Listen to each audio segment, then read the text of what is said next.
their goals and visions will come to pass. So the government is doing its best, and we have presence of more solar facilities from government officials, and we expect more. We expect more work to be done. Yes, exactly. We're expecting more to be done, most especially on the side of government in terms of registration. And but one thing we have a challenge with our government here is that we may have good policies, but the problem is the implementation. Do you understand? That's another challenge that we always have. We do have quality policies, but implementing them is always a challenge. And most of the times, because of other, just like we talk about the attitude of bribe, corruption here and there, has been affecting some of the implementation of some of the policies that we had in the past. And even if now, if you want to, and it's possible that there may be a registration that says the position of generator should reduce, but maybe some people are there collecting money and then just closing eyes to allow it to come in and pass. Are you going to point out? Because the truth of the matter is that even if you want to, like, okay, implement such policies now, look at the reality. Where is the electricity? Do we have even the one that government is generating from this hydroelectric power generation station that we have? How many government is generating? How much are we receiving from it? Are you the point now? And we are paying so much for it. Do you understand? And compared to the fact that people are poor in this country, how many people have so much to pay for electricity? Do you understand? Right. How many people have so much to pay for cooking gas? Do you understand? The cooking gas is very, very expensive. I used to buy as of 2020. Okay, as of 2020, let me say it. As of 2020, I used to buy 12 kg around 3,500 of cooking gas. But now, 12 kg it has been moving and coming, and sometimes 15,000, sometimes 12,000. Also, the last time I bought 12,500. Do you understand? Right. So you can imagine how expensive it is. So how can the common people, or how can the people that are in the rural areas afford this kind of a thing? Do you understand? So that's why it is government. I will not say government is not doing anything. Government is doing, but it's just that it's not enough, and sometimes they lack political will to do certain things, take certain action, proactive action steps to make sure that we solve some of the problem once and for all. Do you understand?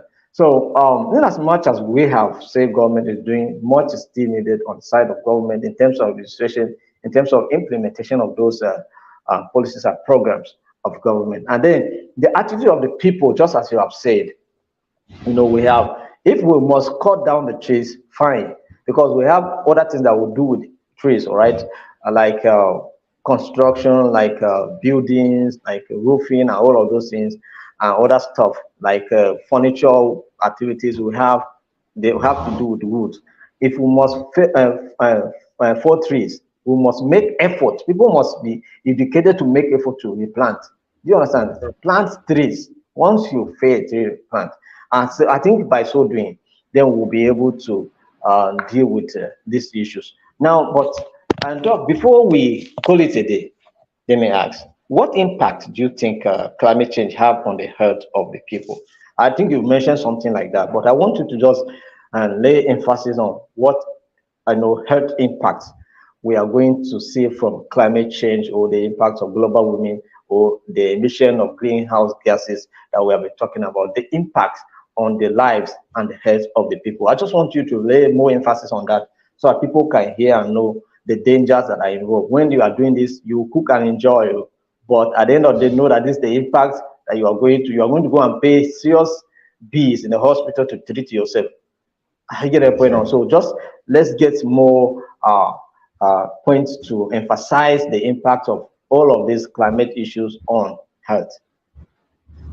Okay, the impact of climate change on health, like we mentioned, includes cancers.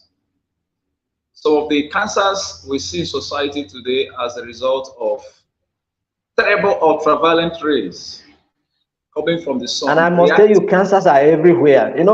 You know, doc, cancers are everywhere. When you hear the rate at which people complain of cancer, you'll be wondering. In those days when we were coming up, we know here before you hear that somebody have a cancer, you'll be wondering.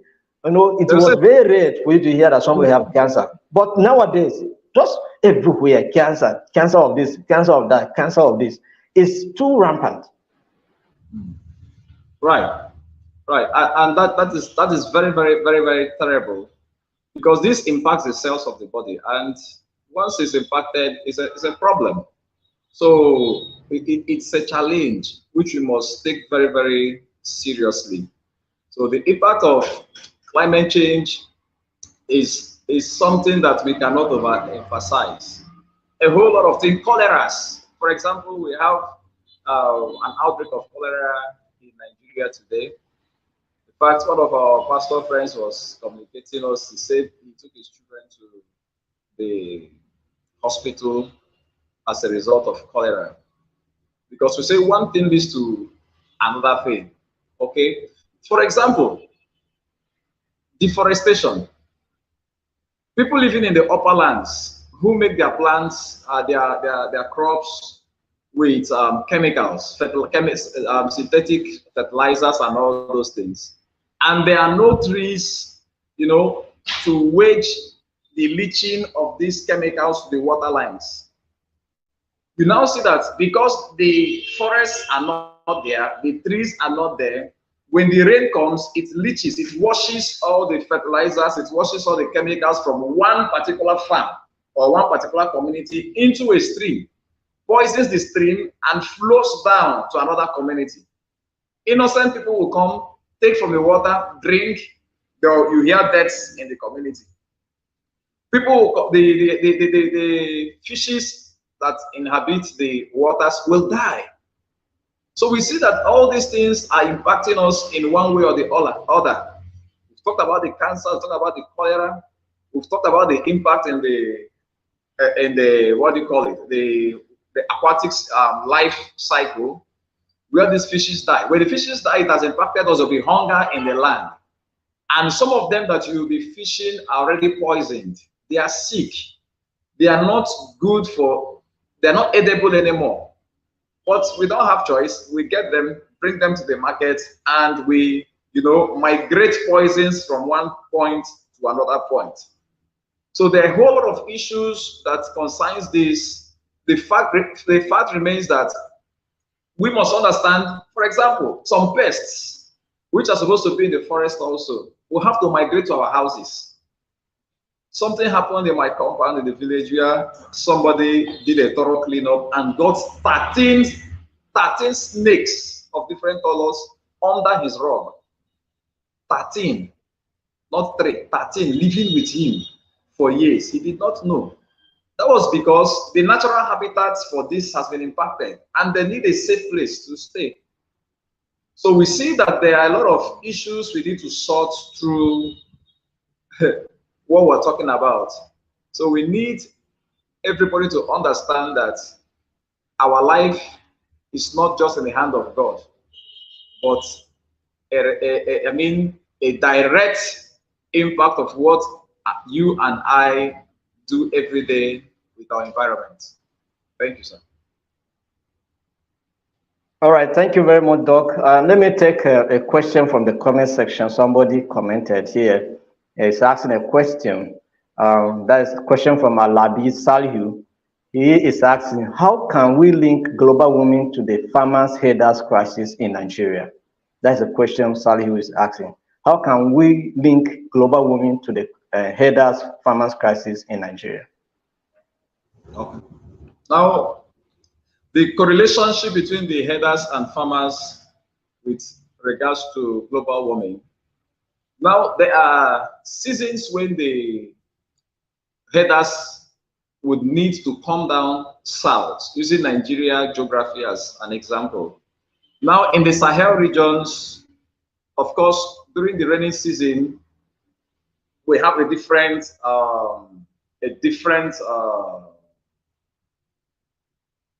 I'm trying to get the word. We have vegetation, okay? We have different vegetations across Nigeria. The Sahel regions, the mangrove regions. Okay. Now, in the south, we discover that during the rainy seasons, these grasses get green as a result of the rains. Now, in the north, it's not also like that. Because of the competition for survival, the herders will need to come down south to feed their cattle. It is survival. It is the impact of global warming. If the system was, sound, the rate at which the heat at the north, which dehydrates the systems, which dehydrates the vegetations, will be slower. And you have at least something these cattle can survive with. But because the environment is depleted, the ecosystem is depleted, it is a must that they'll have to come down and feed these cattle. Now the issue is that the farmers have just planted their crops, hoping for harvest after 3 months, 4 months or so. But on the other hand, the herders migrate from the north down to feed their cattle. And of course, these cattle do not know the difference between cassava, corn, and other grasses. And of course, the herders themselves, to some extent, as a result of goal getting, target getting, they need to make sure that these cattle get to a particular size before the rain stop, before they turn north again, or before they begin to dispose their animals. Remember that the cattle business is time targeted. So we need to do everything possible to ensure that they need to do everything possible to ensure that these cattle, in the space of 3 months, get big as to make profit, target profit. So on that note, they come down, consume the crops of the farmers, and as a result of that, there is conflict. Because people, in fact, this year I discovered how painful it is to be a farmer. I thought farming is all about going to the farm, making ridges and planting. I never knew that it was capital intensive. There are farmers who would want to plant rice, for example. The people that will help them plant the rice in the last, just a portion, they tell you 10,000 naira. If you won't pay, you leave. And of course, you can't do it alone, as to meet up target also. So people pay as much as 200,000 naira just to make ridges, another 200,000 to plant, maybe 100,000 to weed, because you can't do it alone if it is a large scale farm. At the end of the day, somebody invests 10 million, 5 million, expecting that in 6 months' time, he'll be harvesting and heading for the farm, for the market. And suddenly he wakes up in the morning, like we saw in the southeast, in the south-south, people wake up in the morning to discover that their crops have been eaten up. Some died, some fainted. Youths carried arms to wage war against the cattle rearers, and at the end of the day, there were mortalities in both sides. There is unrest in the society, and at the end of the day, the system isn't peaceful. So these are impacts that global warming could bring in the interrelationship between the herders and the cattle rearers. It is a very sensitive one, especially in Nigeria. And government has been doing its best to negotiate. But the truth of the matter is that people are beginning to wonder, who are the sponsors of these herders in the South? Because we know that through interaction, whenever the community decides to go into their farms to monitor the activities of the herders, the same moment they disappear. So it has been proven that community leaders have a hand in the invitation of herders, because no herder comes into a community without permission of the community. There are principles that guide herders in what they do. Herders interact with community leaders, and they are given portions and routes they should go through. But for greed, selfishness, lack of empathy on people lead, some people would not stand on the herding routes or the cattle routes. but say, give me 10,000 naira, give me 100,000 naira, give me 1 million naira. If I pay for a service, I have the right to access the commodity. So if a king, a youth leader, a woman leader, or group of leaders in community collects money from headers, then you want them to just pass, it doesn't work. So it has been proven that we have a compromise system. Of course, global warming, climate change has brought the natural trigger for these actions. So we have a lot to do. Thank you, sir. Thank you, Doc, for that explicit answer, because this is a very sensitive issue. When we were growing up, the herders used to come to our area as well. They will migrate and come. Sometimes we harvest our rice. They will come and enter all those our swamp areas and eat the grasses. And sometimes we will even be moving with them as young children. Do you understand? Move with them, go far distances. Do you understand? And then we also do what we call kill with them. Do you understand? We just follow them and then be pushing cows around. Do you understand? Just was fun. But suddenly, it has changed. The situation just turned into a different case. When we look at them, we see them as a potential enemies. Do you understand? And then when they look at us also, they feel that we're potential enemies. There's no, I don't even know where that thing come from again. Do you understand? But in those days, they pass and go and then eat in our, after we harvest, they enter, eat some of the things that are there and go their own way. Do you understand? But nowadays, they come when the farming season is on.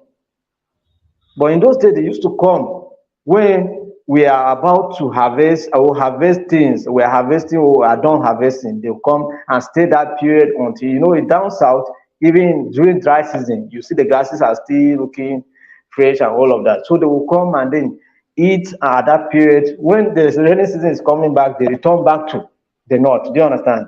Because at that time, the grasses there also begin to grow up. And then when dry season is coming, they begin to migrate down south. Do you understand? And that's how it was operating. But nowadays, you see, during rainy season, they are there. During farming period, they are there. So it's as if there's something different that we are looking at. It's no longer the way it used to be. And then it's true that this thing can be triggered as a result of global warming system we're talking about. Because in the north, sometimes before you see rain, like I was in Jigawa before we moved down to Abuja, if you can remember, June, there's no rain in Jigawa yet. Do you understand? You start seeing rain maybe late June or July, August, September rain cuts. Do you understand? So what do you expect these guys should do from that January to May, June? What do you expect them to do? They have no choice. They have to feed their animals. They have to give the animals water and all of those things. So it becomes challenging. Do you understand? But when we talk about the issue of ranching, people still play over it. Do you understand? Government still playing politics over the issue of ranching. Do you understand? But we need to put concerted effort to make this happen so that we can reduce some of the conflict that we're having around. But this thing can probably be caused by this global warming activities that we're talking about here. Do you understand?